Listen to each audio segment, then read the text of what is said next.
reflection of life, a little boy's fabulous journey.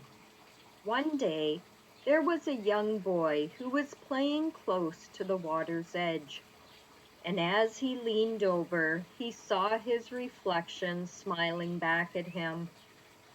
He watched the water ripples make his mouth appear strange, and he giggled as he bent over the riverbank even further.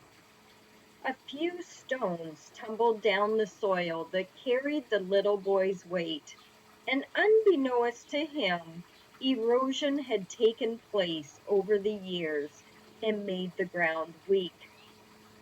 As he put his hands against the grassy ledge to push himself up, a piece of the dirt broke free, and his tiny body slid down quickly towards the water that was lapping at the shore. His head banged hard against a rock at the bottom of the landing, and the lifeless body of the boy became submerged in the murky water. No one noticed that Adam was missing from the family's picnic, as all the other children were playing ball, and the parents were in a deep conversation about bills that needed to be paid.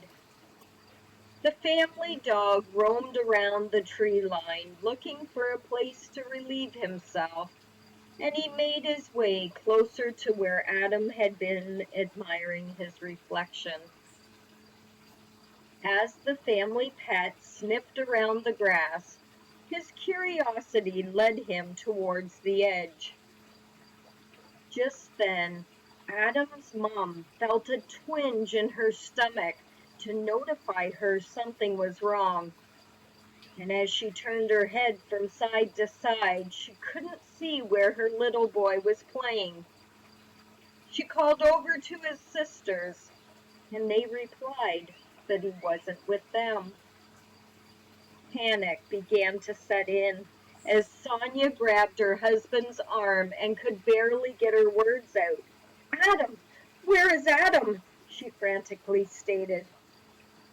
She ran towards the dog that was looking over the edge of the embankment in a strange fashion, and the pit of her stomach knotted up like a scared child waiting to attend their first day of kindergarten.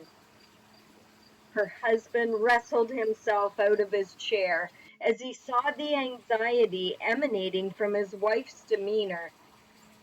Sonia arrived at the ledge, and upon spotting Adam's body floating, face down, in the pool of water, she scampered down the hill in a swift swoop to rescue her son. Adam emerged from the bottom of the hill, and as he rose to his feet, he looked around and noticed how beautiful the sky had become. He had never seen such colors before, and he stood there, mesmerized at the feathered hues of colors that dotted the edges of the scenery. He looked out over the water, and he saw a man approaching him. He was not afraid, even though he didn't recognize this stranger coming towards him. He waited patiently while looking down into the crystal clear water below him. The water was immaculately clean, and he noticed little fish swimming at his feet that were shades of pink and blue and green. Where had these strange fish come from? They didn't even look real. He had watched many shows on television about nature, but he had never experienced anything like this at all.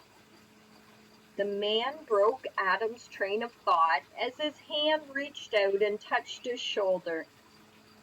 He looked up and he couldn't make out the man's face, as the sun was so bright behind him that it shaded all the details in the man's appearance.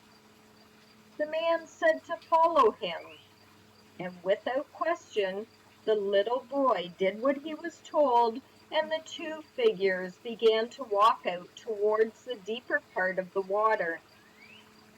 A few minutes later, Adam noticed that the water level hadn't risen, but he knew he was very far from shore.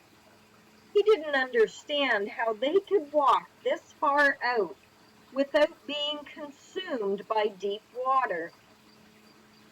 The man didn't say a word, but the little boy felt absolutely protected and even loved by this stranger. He didn't know where they were going, but he didn't question him, as it felt like this was the right path to follow. Sonia's screams echoed so profoundly into the air that it penetrated the banks of the water, and the nearby birds flew out of the comforts of their nests due to the distraction. She picked up her little boy's body and called to him, but there was no response. Her husband had been trained in CPR years earlier, and he rushed down the embankment to squat down beside his son's lifeless body. He gently told his wife that she needed to make sure the younger girls were okay and to go get help, and he would take over the resuscitation efforts on their son. Her loving eyes pleaded with him to save their son, even though she didn't speak a word out loud. She quickly conceded to his instructions and stumbled her way back up the hill to call 911. Mike, her husband, laid Adam on the shore, his tiny body outstretched. For a second, he looked at his son's limp body and wondered if he was too late. He tried to remember all the steps he had learned in first aid, and he began to rhythmically push on his son's chest while pinching his nose and breathing into his only son's mouth. Nothing was happening, and Mike could feel his heart ripping open with every unsuccessful breath. Tears began to escape his eyes, and he choked back the realization that he may never see his son alive again.